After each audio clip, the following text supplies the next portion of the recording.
I think a lot of what we're trying to do in this game is, you know, from the character classes to the guns to the loot. You know, Borderlands is really about the loot, and it's really about the mechanic, you know, of leveling up and getting new gear. And you know, just by focusing a lot more on the actual gun content creation, making those really interesting and fun, and a new thing around every corner, and new loot and enemies and environment. You know, I think focusing and doubling down on what our core was, you know, designing the best characters and guns and environments we could to make the loop as, you know, interesting as possible. The guns this time around are so much better from a visual design standpoint, you know, from an like they look different, they do different things, and you know, just I think that part, the loot, there's a lot more gear that's dropped, from class mods to shields to grenades.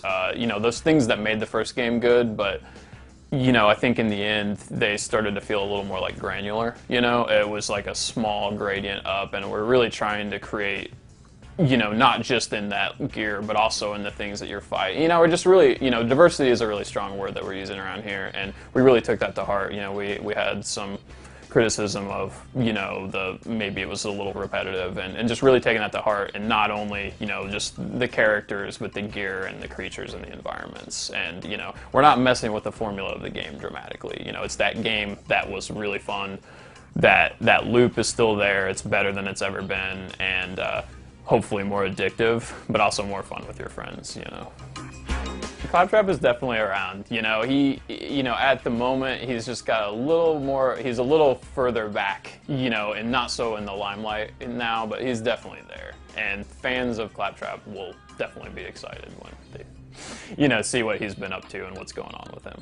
I mean, we're not talking about like all of the other character classes right now, but you know, there's definitely people that enjoyed things that they did in the first game will definitely find things to enjoy in this. And you know, the action skills are designed in, you know, in a much more interesting manner this time across the board, I think.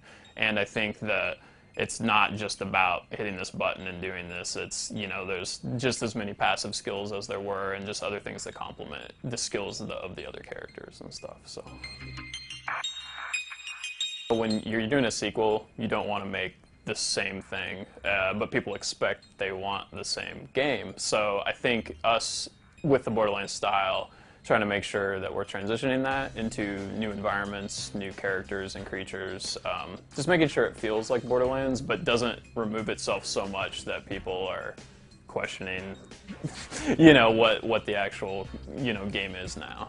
We're really trying to make sure that it's more diverse, you know, so it's not that desert, you know, constant desert throughout the whole thing with a tiny little bit of snow. You know, each of the zones are very distinct, and they each have their own vibe and flair and creatures. The concept of the Iridium is something that kind of evolved after the vault had been opened, and it is used in a variety of ways, from currency to, you know, enhancing things or mutating things.